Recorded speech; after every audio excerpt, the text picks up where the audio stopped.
16 BHS Wolf Pup here at Haylett RV of Coldwater, Michigan. I love this floor plan. In this compact series of 7.5 wide single axle campers, usually you have to choose, do you either get a couple bunks and a dinette that can fold down for mom and dad to sleep on, so nobody gets a good night's sleep, or do you get the front bed but no bunk, so the kids are sleeping on a tiny dinette and they don't get to sleep good. This is the one where you don't have to decide. You get both the front bed and a pair of single bunks, and you still get a dinette and a nice bathroom and a whole lot of other stuff. That's why I put this video together, is to point out these kind of differences. Because in this 7.5 wide single axle class, these mini campers, there are some really cutthroat things out there. There are some trailers out there that have a like ultra thin aluminum sheet roof with absolutely no decking, zero walk-on roof where even snow buckles that. And you'd be surprised how common that is. There's actually some major brands that build that way because they don't expect you to look at the roof. All they're doing is building a cheap price point camper to get you out the door, and 2-3 years from now, when it wears out, they expect you to upgrade. Cherokees are going to give you stuff well, a Wolf Pup, by the way, is a member of the Cherokee family. Second best selling series of trailers out there currently at the time of this filming. That's a pretty big achievement. There's a lot of trailers out there, so being in that top 5, let alone the top 1 or 2, is a huge deal. Solar charging, just like their big brother Cherokee, so you can keep that battery up there trickle charge. This model has a very big front storage compartment, which is highly uncommon in 7.5 wide mini campers. Also, a full manual awning versus a pop-up style bag awning, basically. And they're still doing diamond plate up front. That's another thing a lot of these little campers are lacking. This thing is shorter. Now, keep in mind, we've added a ton of upgrades to this one. Yet we work on a volume basis here at Haylett, so it's still not going to break the bank. It's still going to be less expensive than a lot of those cutthroat brands out there because they base their pricing on the top shelf trailers out there. Well, with a volume dealership like ours, we can include stuff like this nicer aluminum wheel package here and the stabilizer jacks, which a lot of these little campers don't even have stabilizers, amazingly. This has 4-corner stabilizers. You know, we can get you a better trailer for less money because we work on a volume basis. We sell a ton of stuff. So if the next one you see has a different interior color scheme or a slightly different option package, keep in mind we move a lot of trailers through here. This video may not 100% represent every single 16 BHS we have in stock. It's going to be darn close, though. The photos I do try to make match right up. So we've got an outside little garage station here where this bunk can fold up. And notice, we're looking at plywood. We're not looking at OSB and particle board. We're looking at plywood. We're looking at real wood holding this together. So this can convert into a little bicycle garage. And then you can close it, lock it, and you still have your security in your bunkhouse. We have added the little travel rack on the back. That functions like I don't know, like a 200-pound capacity cargo tray, maybe 250, because this does have a nice steel frame under it. A lot of these little campers have angle iron frames, which just terrifies me. If I see little flatbed lawnmower trailers, I see those things falling apart on angle iron frames. I can't imagine putting this kind of construction on one and expecting it to hold together. We also have a nicer outdoor TV center here. Sometimes Wolf Pups will include TVs, sometimes they will not. Double check our options list, please. It just depends on what upgrades are available at the time by which supplier effectively.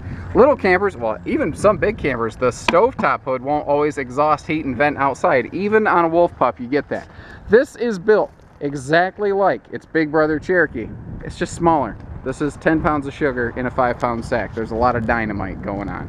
Let's step inside real quick. Oh, another cool thing. Friction hinge door. Watch this. I can fling the door and it stops. I can slap it and it won't smash the side of the trailer. This door catches itself. The whole point is, if you're walking out and the wind hits this thing, it's not going to smash your awning when it's open. That's exactly what this is designed for.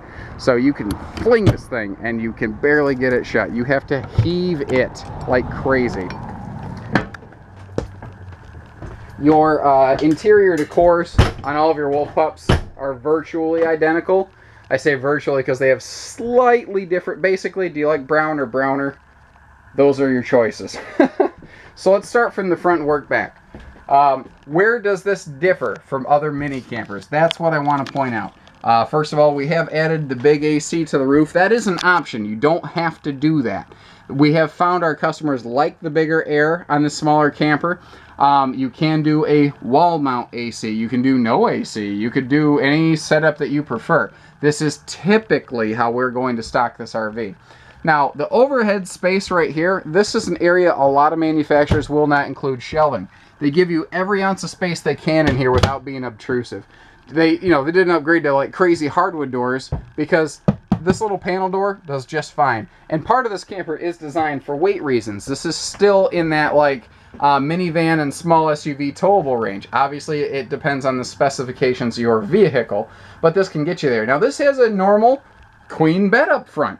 That's something a lot of these little campers don't have. They'll give you a pop-up style like bunk mattress that mom and dad gets to sleep on. This has an actual bed, and if you don't like that one, you have the space in the room now to upgrade to a real bed. You're not stuck with a pop-up bunk mattress. You get a real bed.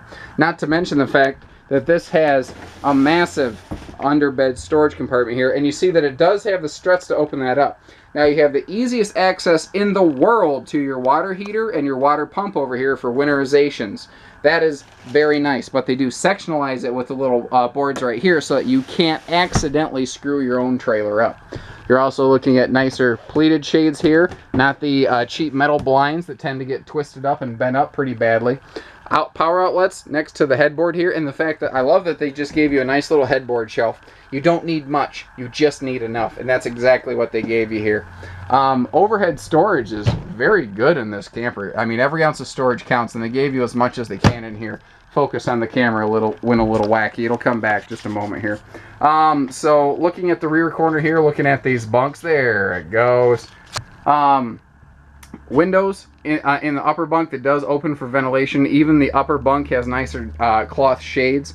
Again, the lower bunk, you can open that door if you really want to get some air chucking through here. This all becomes storage space in that big garage. We actually have a nice door to the bathroom, a nice privacy door. A lot of these little campers have what's called, well, while we're back here, a lot of little campers have what's called a wet bath. That is when the toilet is in the shower, and that's not really fun. That's one of those things that unless you absolutely have to do it, you just don't want to.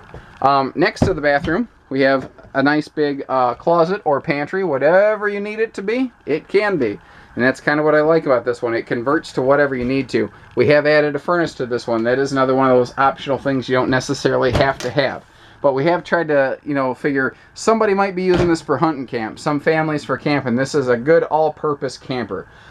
We have upgraded the countertops in here to a seamless engineered countertop.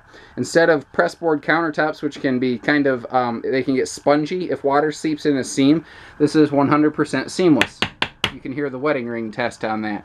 Now what's cool is your tabletop is the same way. So this can't get spongy from, like if the kids accidentally spill a Kool-Aid or something like that. Also, every ounce of storage counts. Take a look at this. This goes clear back there.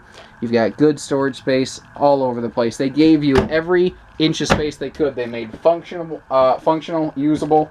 By the way, this is designed to be your little TV station up here if you are so inclined, by the way. This being a wood frame trailer, though, you could easily put a flat screen mount against that wall on a swing arm. You could do whatever you wanted to. That's what's really nice.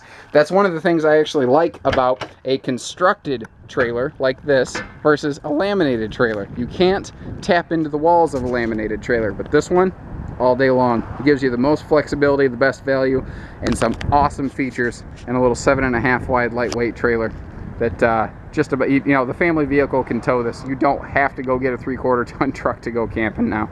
So 800-256-5196. Haylett RV of Coldwater, Michigan. Thank you, everybody. Take care. Stay safe.